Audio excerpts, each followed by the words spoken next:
Hi, my name's Prumihimo and Kumihimo is my passion, Prumihimo is my brand name. And my aim is to try to introduce people to lots of new ways of using Kumihimo to get a really individual effect.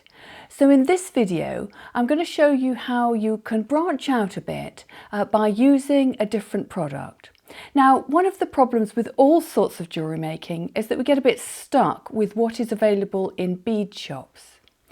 So by moving into different sorts of shops, you're going to be able to use different products. And so I'm suggesting to go to a wool shop or raid your wool stash. Perhaps you have a great stash of wool from knitting and crochet, wools, yarns, anything like that. And for this video, I'm going to tell you about chenille. Now, chenille is beautiful for Kumihimo because it gives a very, very fluffy effect. Chenille is a sort of knitting yarn which is it has a pile to it, and it can be super fluffy and velvety, more tufty, or it can have long or short piles. So there's a lot of variety.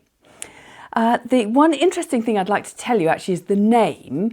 So the word chenille actually means caterpillar in French, and that's kind of what it looks like. There's really furry caterpillars that you mustn't touch because you'll get a rash. Well, with this, it's the absolute opposite because it's generally really, really soft and beautiful. So you're going to have a great range. It's a popular type of wool, so new colours and types are always going to be coming out. It's one of those universally popular types of yarn. What are the advantages then of using a knitting or crochet wool yarn, whatever you want to call it? Well, it's the range basically. You're going to have a huge range of colours and textures, and that's going to be completely different to the things you might be using for your Kumihimo. The other thing is it is designed generally to be washed and worn against the skin. So do check that, check it is washable, and you should have washing instructions on the band around the yarn. And then the other big advantage is it's really, really economical.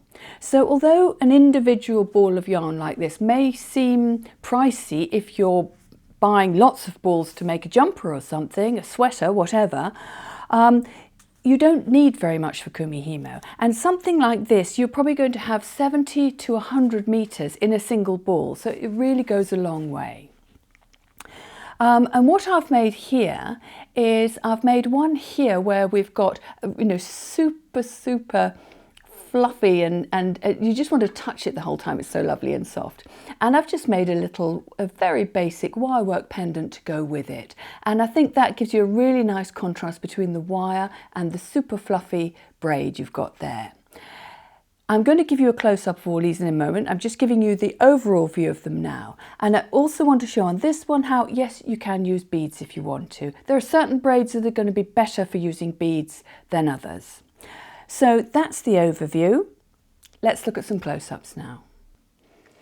So here we have a close-up of the pieces that I've made. And for this one, this is an 8-cord round braid or Congo gumi. And you can see it makes this super fluffy, super chunky braid. And the way I have finished it off is with the wire method, and I have a video for that. And if you want to put beads on, as I have here, I think really with chenille, it works best if they're sort of peeping out like that. So this braid was made on the Prumihimo disc, and I've just got beads on one side, these lovely drop beads, so protruding out from the braid. And you'll see that this is a smaller braid because I've got 4 strands of the chenille yarn in this one, and I've got 8 strands of the chenille yarn in this one. And the way you finish off, both of them I have used the wire method. You could use the glued on method as well. But what I recommend is taking some Eslon or any sort of strong thread. I tend to have a lot of Eslon around. And at the end, when you want to finish off, do a really nice tight binding with your Eslon. Bind round about 6 or 7 times so that you really flatten down those fibres, and then glue on top of that, and then you'll be able to cut through that. So that's the method I recommend. Bind with something strong, glue, and then you can cut through, and then you can use either method. But as I say, I've used the wire for both of these. So braiding with chenille is really, really nice to do. I don't recommend using your brand new disc because it will stretch the slots a little bit. But the great news is it really maintains tension because of the sort of fluffiness of the fibres. It really keeps its place in the slot. So this is a really old disc of mine. The slots are very, very loose, but it's perfect for this. So here, for this braid, again, this is an 8-cord round braid or Congo gumi. So I'm just going to, and I have videos for this, so I'm just going to show you how lovely it is to braid with. So it's just your normal top down, bottom up, quarter turn, and it just slips into those slots really nicely and easily, stays in position, and look, it's just really nice to braid with. It's hard to explain sometimes how nice something feels, but this really feels good. So that is your round braid.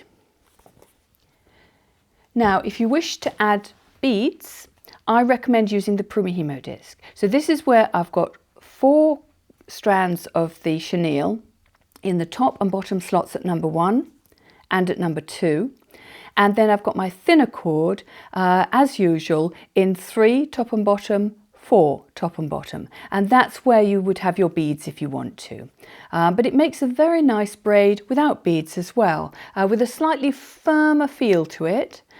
Because you've got these firmer, you've got the S-slot in the middle there. So let's just have a quick look through. And again, I've got videos on how to do this. So I'm just going to just show you quickly how lovely it is to braid with. So we do our normal top down, bottom up, bottom across, round to number 2. Really staying in those slots nicely. Now you notice because this is an older disc, my thinner cords are a little bit loose, but the chenille is really keeping the braid in the right position. Top down, bottom up, bottom across. And if I wanted to, those are the cords I would add beads on. So that is how lovely and easy that is. And now let me show you another type of braid. So you can also use it on your square plate. And look at this beautiful braid that comes out. So this is a flat braid, but because of the fluffiness of the chenille, you get this beautiful texture to it, and rather sort of rounded flat, really, isn't it? But it's a beautiful braid that would make a lovely belt or a trim on cushions or something like that. So there are all sorts of household uses as well as beading uses that you could have for it. So again, I'm going to just very quickly show you how lovely it is to braid with on the square plate, and I have videos showing you how to do this in more detail. So this is the 10-cord braid, and we simply take the cords across, and then from one side of the disc you do top down, bottom up movements across, and then the other side of the disc you do your top down, bottom up across, and then up to the sides. And you will find it keeps the tension beautifully. So have fun with that. Well, I hope you enjoyed that, and I hope most of all that it has inspired you to try different things, to get your own particular look into your work, because that's what we're all aiming for, really, originality. And I'm going to have other videos where I show how you can use different sorts of yarns and cords that you may not automatically have thought of for Kumihimo, just to branch out and do something different. So keep an eye out for that, and the best way to keep an eye out for any of my new videos is to subscribe to the channel, of course. And that helps me because I know who is watching, who's interested. It spurs me on to do lots more videos for you. So it's good all round. And also, on my website, for each video, you will find a page where I have still photographs and extra instructions on the details of the video. So you'll be able to see still photographs of these if you want to look at them in a little bit more detail. So that can be found on my website, and the actual page on my website, the actual link, you'll find down below in the information below this video. So thank you very much for watching, and until next time, bye!